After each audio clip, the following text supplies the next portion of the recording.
Jam Nation. This is the Songwriter Podcast. When you're talking, I was like, that's not an American accent. It was just taking me a bit to get back into It's it. kind of, when I saw Tori yesterday, Oh, yep. I was like, oh, hey, man, like, how are you? She's like, oh, yeah, good. I'm like, oh, man, it's weird. I'm so used to, hell yeah, man. I'm good, man. Yeah. All right, cool, dude. Yeah, sweet. And then, Yeah. Tori's got this like, Australian accent, so I was like, all right. Yeah, I mean, people hear me talk, they're like, talk again. Can you say stuff like bluey? And I was like, oh, come on. That's low-hanging fruit, man, that's isn't it, you know? Yeah. And they were like, too right. And I was like, oh, we don't really say that, but I'll say it for you. It was like, too right. Yeah. I've had it, we were in the Kentucky Music Hall of Fame. Oh, yeah. And there was a lovely lady behind the desk, Kathy, like this older lady, and she was like, oh, I'm not really listening to what you're saying, but you can just keep talking. I was like, all right, cool, sweet. She was like, I'm not actually listening to the content, but I just really dig your accents. How was the trip over? It was long, man. It wasn't too bad. It was brutal. like 24 hours door to door, so it wasn't terrible. Yeah. We had a layover in Philly for like 4 hours. Oh, okay. But no, the flight was great, man. I think American might be my new favorite airline. Yeah? Genuinely. It's good, Yeah, right? it's good shit, man. And then, so time difference, is it taking a bit to get used to? Well, it didn't affect me last year. This year it has. Yeah. Yeah, I'm feeling it this year. I don't know if it was because I just got off the road back in Europe as well. So it's kind of just been full on for like a month already. Yep. Whereas last year I came out here fresh, you know. Yeah, okay. So maybe that's had something to do with it. I'm not sure, but Because what's the time difference? So what 5 hours from 5 here, hours, yeah. I think it's 2, like 2:15 back home. Yeah. So we're 12 hours difference. But when I fly over, I just switch to like night shift. Oh, sweet. So that's what I'll do. Like a week before I come over, I just Yeah. turn around and I'll actually, for the business, I'll start working nights. So when I get over here, I'm in the rhythm now. Oh, sweet, man. Yeah, That's so it's not clever. too Yeah, bad, you're planning ahead. Yeah. I'm not clever enough to do that. So how's the UK scene going for our type of music, for Americana, folk? Yeah, man. I mean, pop country's still king. Oh yeah. You know, over there, big time. Same in Australia. Australia right? dominates. Yeah. Yeah. So, I get it when they say, like, what kind of country do you play? Or they say, what kind of music do you play? I say, oh, country. And then, they'll be like, like Morgan Wallen? Yeah. I'm like, oh, not quite. Hey, whiskey glasses, Yeah. please. I'm sort of like, if you got like Luke Combs and Morgan Wallen, I like to think I'm closer to like Waylon and, the kind of, your music's definitely like classic country. Yeah. With a little bit like Appalachian stuff thrown and some English folk stuff thrown in too, Yeah. Because we got a great folk tradition over there and stuff. So I was in Wyoming at a festival called Dusty Vancouver Days. oh yeah, sweet. Yeah, so we were there, and so that I was talking to Brad about it as well. It's like they started singing, and it was just reminding me of like our kind of background. So it was like he was singing about Botany Bay, and he plays a didgeridoo. Sweet, yeah, man. there's one of these guys, Brian Green. So he was playing didgeridoo, but you close your eyes, you're on a ship on a fleet going to Australia. Yeah. Is that kind of our background, that UK background? Yeah, there's a big like a shanty background. Yeah. Big shanty background, which I love. I mean, he's not English, but we kind of claim him as part of the Commonwealth. Stan Rogers, Yeah. But there's a couple of great shanty bands. There's Kimber's Men, who it's gonna be so strange for them to hear that they're being talked about in Kentucky. I bet It's crazy, but they're great, man. They're all the real deal as well. They're all actual sailors and stuff. Yeah, and I think if you claw it right back, Yeah.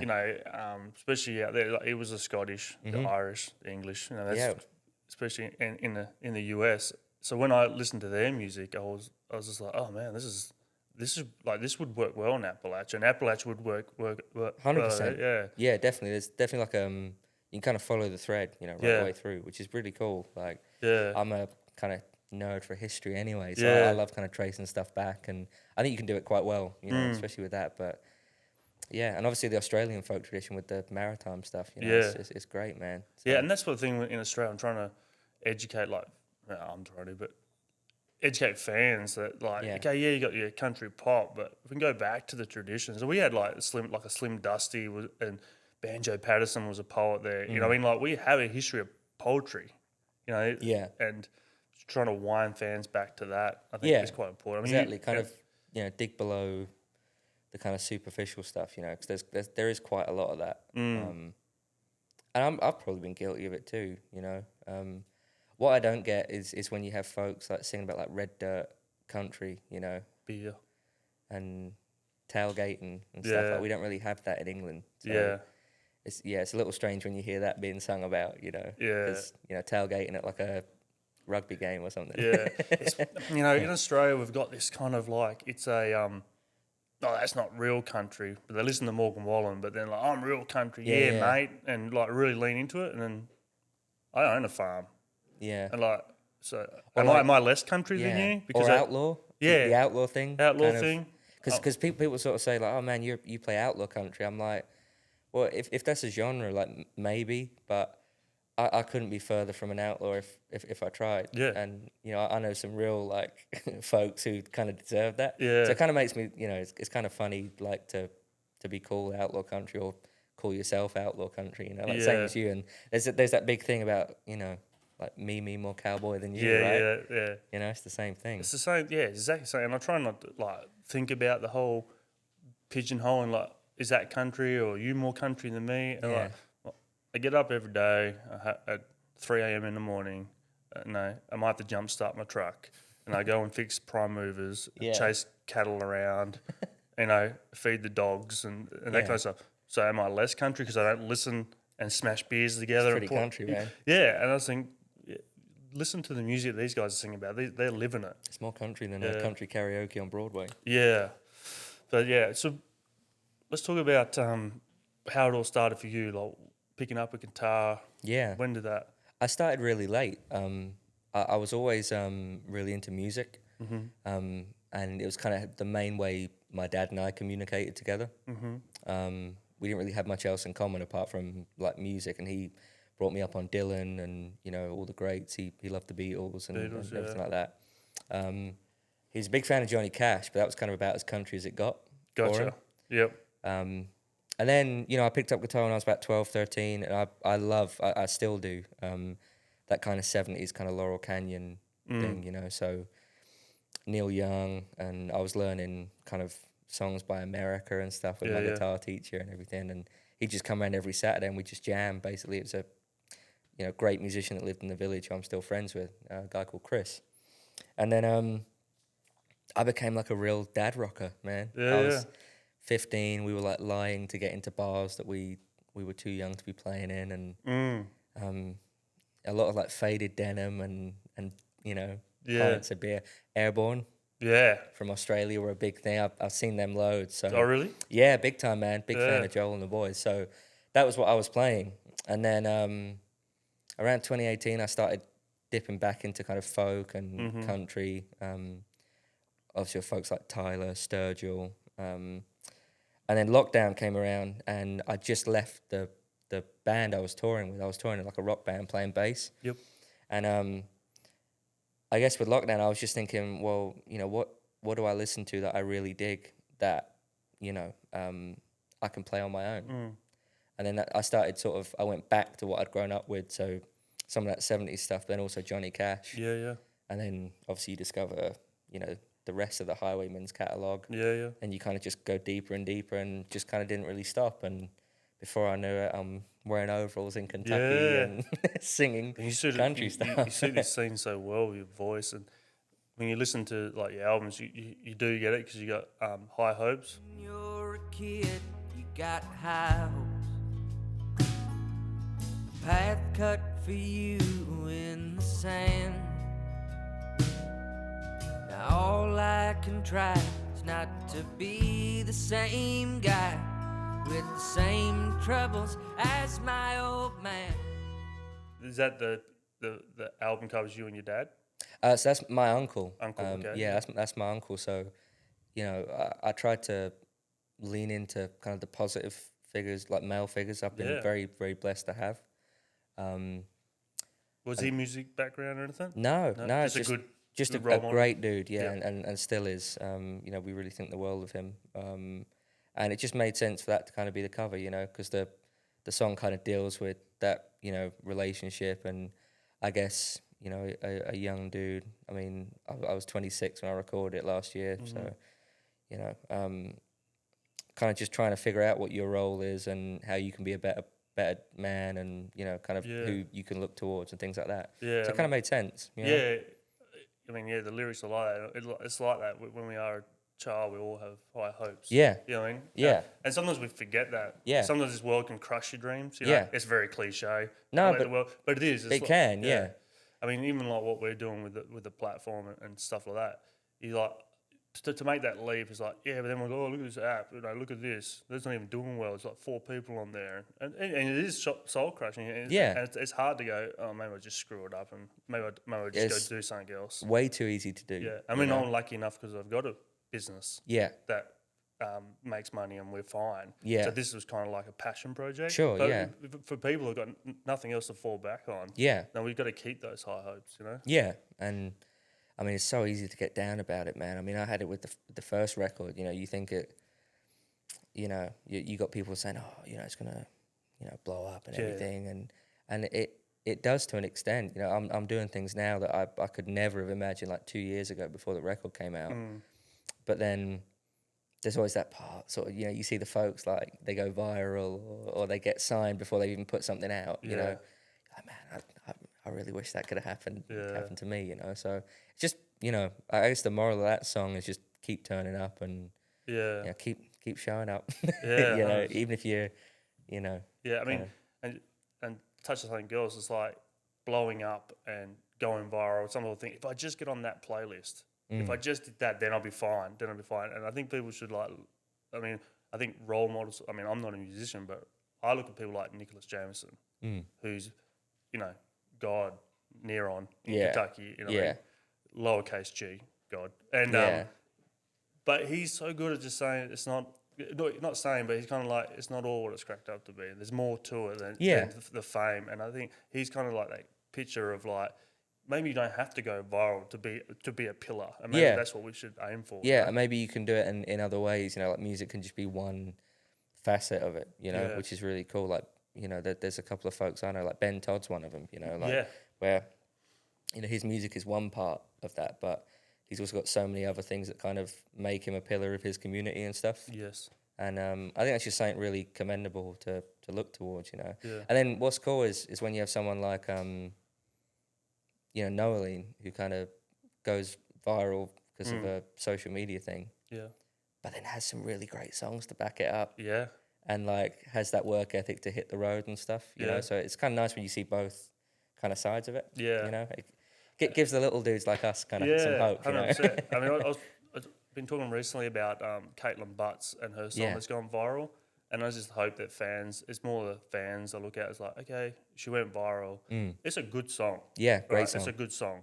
But it was there for a year before it went viral. Yeah. And I was like, hope fans dig deep. Yeah. So that album is fantastic. What happened with the Strays, you know? Like, I was speaking with Eric Bollander yesterday, and he was saying, like, you know, he played a show with the Strays for 30 people in Lexington. You know? Like, those songs that, you know, like their songs that went, you know, blew up last year. Yeah. You know, like they were there long before that. 100%. And it's nice, you know. I'm hoping that, you know, I've got a new record coming out this year, and it's you know, I hope if something were to happen with that, you know, people would maybe go back and look at the first one and 100%. a couple of the singles I recorded in my bedroom like years ago and kind of see a little bit of the journey. Yeah, you know? dig for that gold. Yeah, man.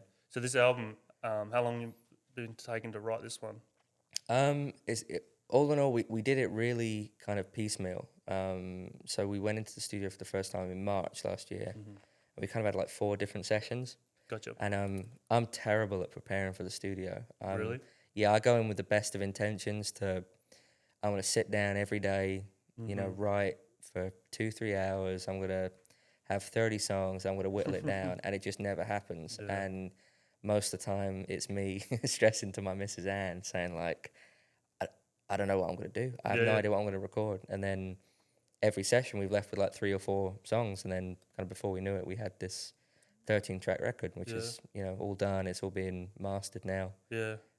Is that what you're trying to do? Is like block some time away to write, or like you say, I'm going to try and do it? Or I tried to, but just it didn't happen. I think it's the same way. I struggle with like organized fun as well. You know, like when someone says, "Oh, we're all going out to do this together," I'm like, "Oh man, okay." So you're telling me that musicians are really bad at organising stuff? Yeah, could you believe it? I haven't picked that up yet. No, I guess. I mean, it's not like I was even late to this, right? No, that's right. So you find more inspiration, it just comes to you, and then you just like write it quickly, make voice notes or anything? Yeah, pretty much. I mean, I've got like hundreds of voice notes on my phone, and they're, I'd be amazed if any of them were more than like a minute long. Yeah. And I'll have like ideas floating around. But I find that the best kind of ways to write for me is just kind of whatever's on my mind when I'm in the studio. So, I mean, the band say they love it, but I don't know. Like they say it always keeps it exciting, and I'm like, well, that's one word for it. Like, keep everyone on their toes. It keeps everyone on their toes, and not by choice either. That's so cool. And there's definitely a part of me that thinks like, oh, third record, I think I'm going to try and write it all before I go in. Yeah. So you writing and then picking up a guitar and trying to match the melody with it, or it's the other way around. Yep. Yeah, most of the time I'll have like a chord progression or a riff or something like that. But most of the time I will go into the studio. I'll be like, right, I got this verse. Yeah. And then we'll try and hash it out, and we'll just get in the live room. And one of the songs on the record is very different to anything I've recorded, and it was just done in I guess a frustration at the end of like this day's recording where we had this it wasn't happening. I was getting really frustrated, and just before we broke for dinner, because we kind of went through from, it was like 10 till 10, Dan, who is the great producer I work with, just said, look man, like just go in there and just riff something, just jam.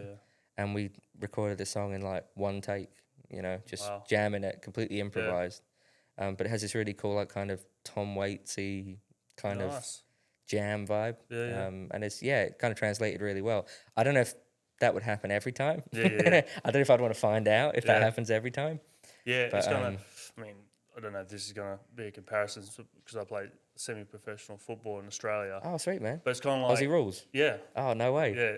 No, everyone listening to this is not going to know anything we're talking about, but I'm glad someone knows what's going on. Man. So they go, football, rugby, you're like, no, rugby. No, Aussie rules football, man. They're thugs. Deadly, We're the upper class, AFL's upper class, not rugby.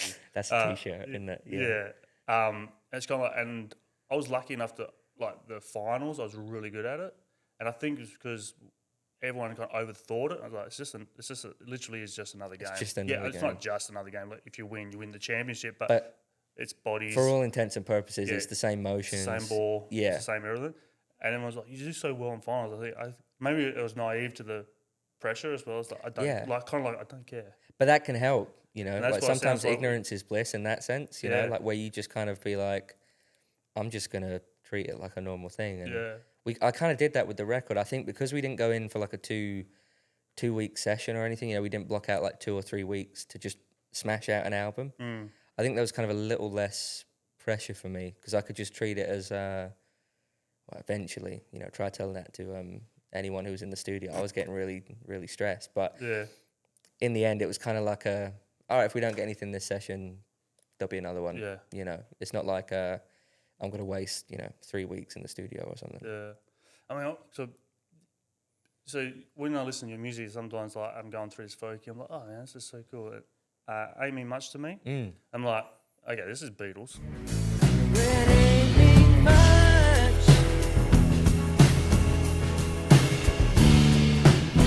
Oh no, it don't mean much to me. And it's so cool. It changes it up. And sometimes some music you start off, it's got like more of a Spanish start to it. And I really love the way you kind of weave in and out of what you're doing. So that song is it like not so much like it's not Beatles, but it's like Beatles riffy kind of. Yeah, I mean, as I said, like I cut my teeth playing in rock bands, so it was like Allman Brothers, Aerosmith are like my favorite rock band of all time. So I've always loved like, grooves and kind of, big guitars. And I just had this idea for a riff, and again, just took it into the studio. I said, look, I've got this riff. Yeah. And I think I've got a verse for it. You know, like a chord progression for the verse. Yep. Let's see what comes out. And we did the solo is total Zeppelin. Oh, yeah. It's like, Yeah, that's what I'm saying. Like it's a Beatles UK kind yeah, of. It's like a little nod to kind of where I'm from, and I think that's what makes the Appalachian stuff here so good. Is it's so authentic to where it's from. Yeah. And if I tried to kind of commandeer that, for me it wouldn't be authentic. So I can take nods and obviously my experiences of touring here and having friends here and everything. Yeah.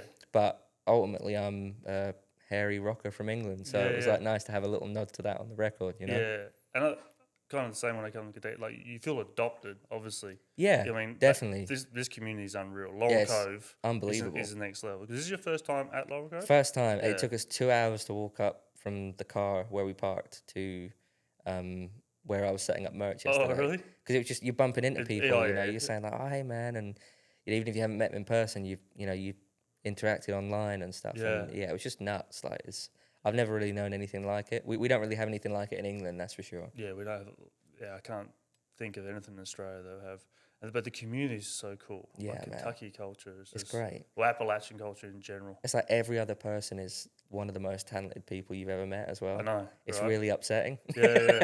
It's kind of like you go to Laurel Cove, so you'll go to the main stages, though, the last act does it. And then they'll go sit around a fire. Yeah. And it's like something like the next level up. Yeah. But like, okay, wait, is this the main act? act? Oh, this could headline a festival. Yeah. All right, okay. And they're passing guitar around. Yeah. And you're like, oh my God, this doesn't end. The depth. I think I don't know what's for you guys in the UK, like here it feels like every family there'll be a guitar in the house. And it's kind of like we're on the back porch picking, which is kind of cliche, but it's like, no, that's what. But it's like every generation as well. We're in the Kentucky Music Hall of Fame the other day. Just the amount of families in there, like whole like dynasties. You know? And it's like goes all the way back through like 4 or 5 generations of just insanely talented people. It's crazy. And it's kind of like, and then you talk to like John Grace or some of the folks. Oh, Tyler used to sleep on that lounge. Yeah. And Tyler played this Waffle House, this waffle restaurant, in Lexington. Yeah. All I've got is my old cousin Bob that sleeps on my couch. Like, what can I have? Yeah, it's like for me, it's like, my uncle played a little guitar, but I didn't really have anyone in the family that was a big musician or anything, So it's kind of fun because when you go back home, obviously, for people that don't play music, it's cool too. So you can kind of pass that forward and play with folks back home, and I think kind of brings everybody up.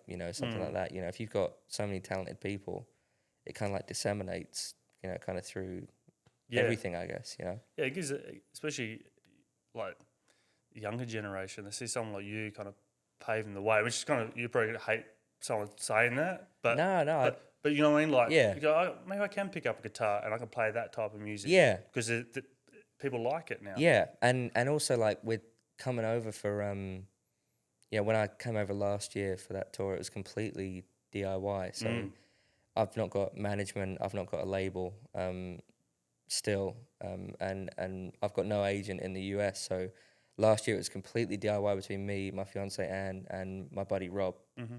And just the good folks over here who were saying, I'll put you in touch with this guy who runs a venue, or, I can get you a place to stay, or, you can have our Airbnb for the night, Yeah. And I'm hoping it kind of shows that it can be done. Yep. And, we got folks going the other way now too, which is fun. Hunter Flynn went over to the UK. And this year as well, like coming over to Laurel Cove, and then I got some things to announce later in the year where I'm coming back, and hopefully even if it just inspires one person back home to give it a go, that's great. Yeah, the scene in the UK and Australia is like I want to bring some artists over. We're bringing Jesse Daniels over in October. Sweet, man. But I kind of feel like I hold it really precious, this scene. Like, me too. The fans aren't ready for you. I'm not putting you in a bar where no one's listening. No. Like, you don't want to be background noise. Yeah, so I'll just pay you and you can just be background noise. Yeah. These songs are too delicate for that. Yeah. To a fault. Yeah. I talk to people in the music industry in Australia, and you're like, I'll bring this guy over. Do you have an opener for him? Can you pitch me some openers? And they pitch me people like, you didn't listen to this guy. You didn't even listen to this guy. No, there's a lot of that, back home. And I find like, most people back home have been great. There's a really nice kind of scene with a couple of them, but it's also very cliquey as well, whereas I've not really experienced that here, like to the same extent. And it's funny because this is like the epicenter of it, you know, whereas, I don't know, there's definitely a little bit of that, but when you do find folks that believe in it in England, they really believe in it, and they're the kind of people you want in your corner, you know, and I'm very lucky to have them in my corner back home too, you know. I don't know, I want to get your opinion on the music industry, but it's going to sound like a sponsorship, but I think there should be more people like John Grace. Yeah, everyone needs a John Grace in their corner, man. And so we went to a show and watched Justin Wells, and at the end of the show, he finishes the show, he leaves, and it's just the band, and they're playing the instruments, and then one band member drops off and then leaves. Incredible. And like Justin, he's like that in person. That I've met him now. It's kind of like, I'm the star. He talks about this with his wife. I'm the star. I'm getting the applause, but there's other people who are doing the heavy lifting. Yeah. And he let them go, and he steps back and he kind of goes, "No, it's your time. Yeah. Let's go." And John Grace is like he's the backbone of anyone you meet, but he never wants to get up on stage. His name's not over everything, and just be the. And I think the industry is lacking a bit of that. Definitely, it's a lot of you know, kind of promoters. For example, there's some promoters, and you know they're like the biggest name on the poster. Yeah, you know, and I think, you know, ultimately without the act, like you wouldn't have anything. You know, and it seems, especially like my experience of touring recently, you know, it's like you're the reason folks have come out to the venue. I'm not like me personally, just the band, whoever's playing, you know, you wouldn't have a concert without it. That's right. But you always seem to be like the lowest on the totem pole for kind of recognition or, you know, kind of covering your costs and things like that. Yeah, which is really funny. It's crazy. Whereas, you know, John kind of tipped it on its head for me. Like when he asked me if I'd come and play this year, you know, I was just, I couldn't believe it. And then I saw the bill and I was like, oh man, all right, okay. Yeah, it's different. And it's just because he believes in what I'm doing. And there were times where I haven't believed in what I'm doing, you know, where I've got imposter syndrome, or I'm thinking, you know, I'm not sure about this song. But, you know, if you got, you know, folks like, you know, my family, friends, and John, and the people I've, you know, become friends with over here. You know, that's enough sometimes. You know, you don't need like a big label or anything. No, it's build that community, and they'll support you. Yeah, exactly. And you're building something long term as well. You know. Yeah. Well, I reckon we should win some new fans over. Let's play a song. All right, sounds good. What are you gonna play? I want to play a song off my new record. It's Painted Skies. I wrote it with a friend of mine in the Netherlands. And it's become a favorite of mine. So I'll play that for you. Let's do it.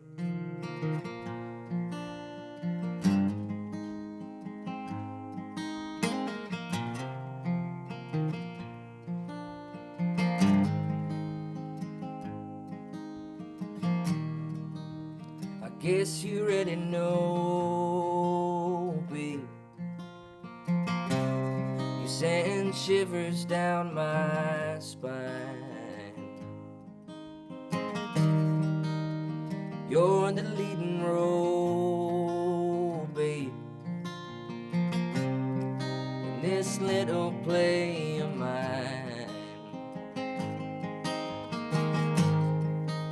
Wherever I may roam, babe, through snow and painted skies,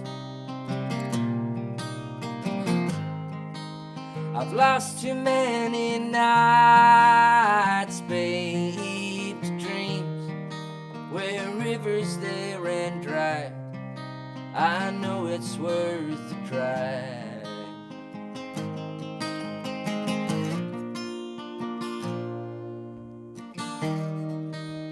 Chasing ghosts of songs, babe, watching my coffee go all cold. I'm waiting on my turn to pray, but you're all too draped in gold, and everything is wrong, babe, and everyone seems down.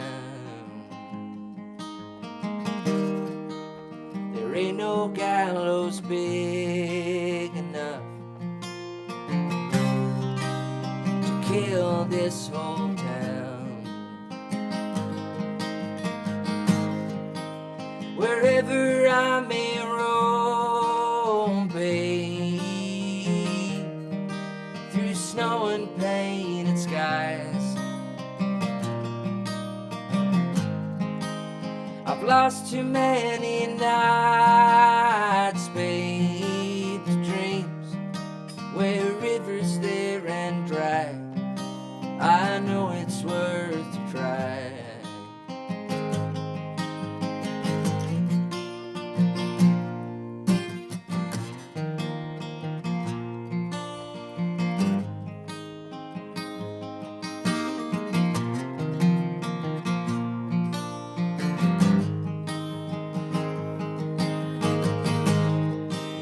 Wherever I may roam, babe,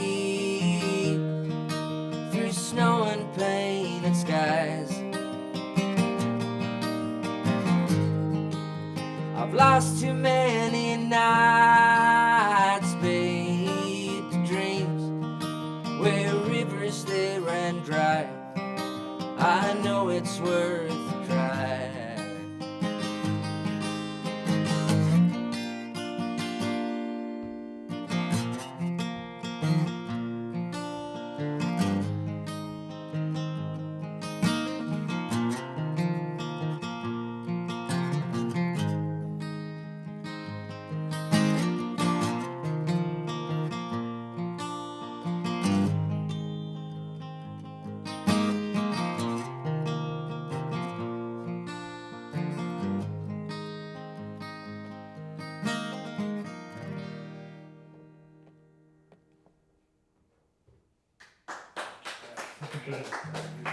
Hey, thank you.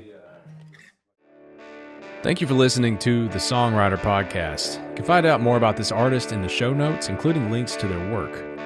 Rob Hillier is the host of the Songwriter Podcast and the founder, CEO of Jam Nation. Brad Luttrell is our executive producer.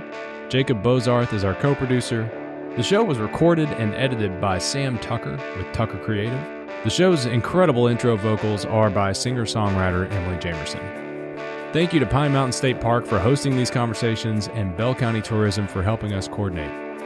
This show is brought to you by Jam Nation. If you haven't heard of Jam Nation, it's an app not just for fans, but fanatics. Jam Nation app tracks your listens, it connects you with other top fans, and it helps you earn not only bragging rights, but you're going to get exclusive access to content, tickets, and more. We're always adding in new features, so it's going to continue to evolve. This is your chance to get in early. You can download the Jam Nation app from the app stores right now, and many of the artists that are on this show and coming on this show are already there. If you enjoyed this episode, we really would appreciate a rating on YouTube, Spotify, Apple, or wherever you're listening. It really matters. I promise you it does, and it helps the show grow, gives us traction, and gives us social proof so that we can continue to go out and get more songwriters on the podcast. Thank you for listening, and we'll see you soon on The Songwriter, where we explore the life behind